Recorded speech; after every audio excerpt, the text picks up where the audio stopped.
Saudara-sederet dugaan kasus korupsi terjadi di sejumlah kementerian, mulai dari Kementerian Pertanian, Hukum dan HAM hingga Kesehatan. Satu persatu, KPK mengungkap dugaan kasus korupsi yang menyeret pejabat negara. Namun, mampukah KPK menjaga marwah lembaga anti rasuah di tengah pengusutan dugaan kasus pemerasan oleh pimpinannya? Untuk ketiga kalinya, Ketua KPK Firly Bahuri tak hadir untuk pemeriksaan kasus dugaan pemerasan terhadap Syahrul Yassin Limpo yang dijadwalkan Selasa 14 November. Polda Metro Jaya mengonfirmasi ketidakhadiran Firly Bahuri melalui surat yang dikirim Purnawirawan Jenderal Bintang 3 itu. Penyidik akan melakukan konsultasi dan mempertimbangkan surat dimaksud terkait dengan mohon penundaan jadwal ulang terkait dengan pemeriksaan yang akan dilakukan, termasuk permintaan untuk dilakukan pemeriksaan di gedung Baris Krim Polri. Ketua KPK Firly Bahuri meminta penjadwalan ulang kepada Polda Metro Jaya dan berjanji akan hadir pemeriksaan dalam waktu dekat. Di sisi lain, Firly Bahuri juga kembali batal diperiksa Dewan Pengawas KPK atas dugaan pelanggaran etik kasus pemerasan terhadap Syahrul Yassin Limpo. Kita sudah komunikasikan bahwa saya akan datang tapi bukan hari ini. Karena sebenarnya hari ini jadwal saya adalah menghadiri undangan Dewas. Tetapi Dewas sudah ngirim surat tadi. Bahwa hari ini beliau seluruh Dewas tidak ada. Sebelumnya, Firly Bahuri batal diperiksa Polda Metro Jaya karena menghadiri peringatan Hari Anti Korupsi Sedunia di Aceh 7 November lalu. 2 hari kemudian, ditemui usai makan durian dan minum kopi di Banda Aceh, Firly enggan menjelaskan alasan absen pemeriksaan Polda Metro Jaya. Izin Pak, sedikit komentar saya dari Kompas Pak. Kita nggak ada komentar. Pak, kan tanggapan komentar kita.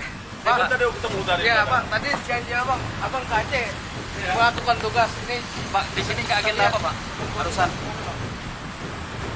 Barusan agenda apa di sini Pak? Loh, ini juga tugas dan merangka bertemu dengan kawan-kawan. Dengan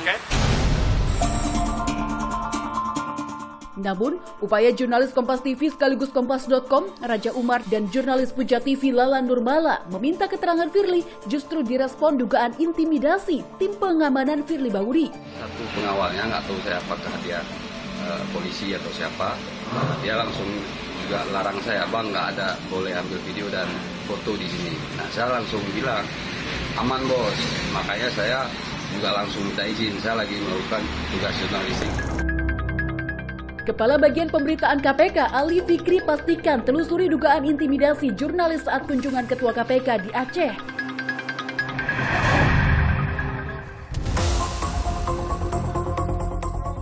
Sementara itu, KPK terus mengusut dugaan korupsi pemerasan jabatan, gratifikasi dan tindak pidana pencucian uang ex-Menteri Pertanian Syahrul Yassin Limpo. Telusuri dugaan keterlibatan pihak lain di kasus korupsi Kementan, KPK geledah rumah Ketua Komisi 4 DPR RI, fraksi PDI Perjuangan, Sudin, di Raffles Hills, Cimanggis, Depok, Jawa Barat, 10 November. KPK akan periksa Ketua Komisi 4 DPR Rabu 15 November. Sementara itu, gugatan pra-peradilan Syahrul Yassin Limpo ditolak. Hakim Tunggal Ali Menribut Sujono menilai KPK telah sesuai prosedur dalam menetapkan ex-mentan sebagai tersangka.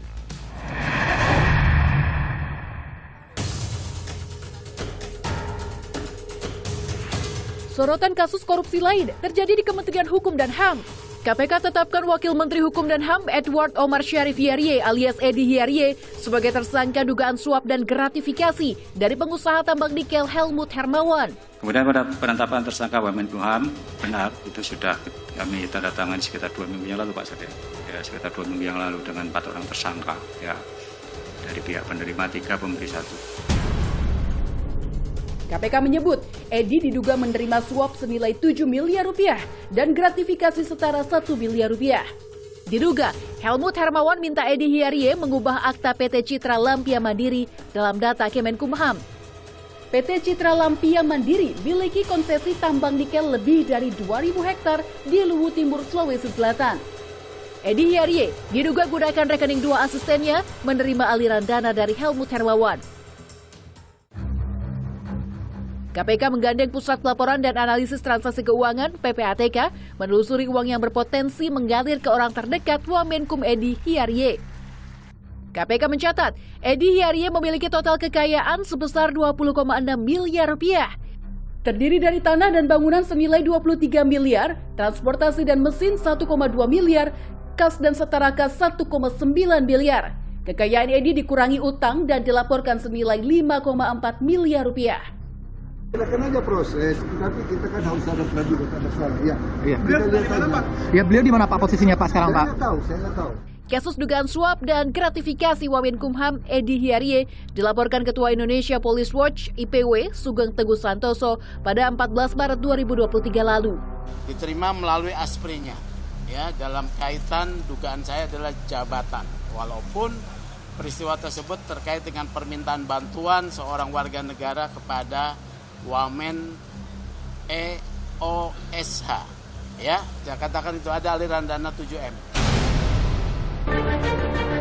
6 hari berselang, Edi Hiarie merespons laporan Ketua IPW dengan mendatangi Gedung Merah Putih KPK.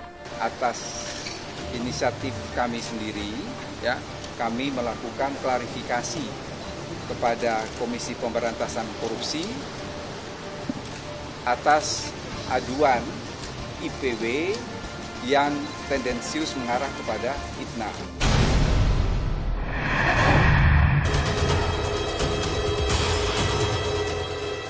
Kasus korupsi juga terjadi di Kementerian Kesehatan.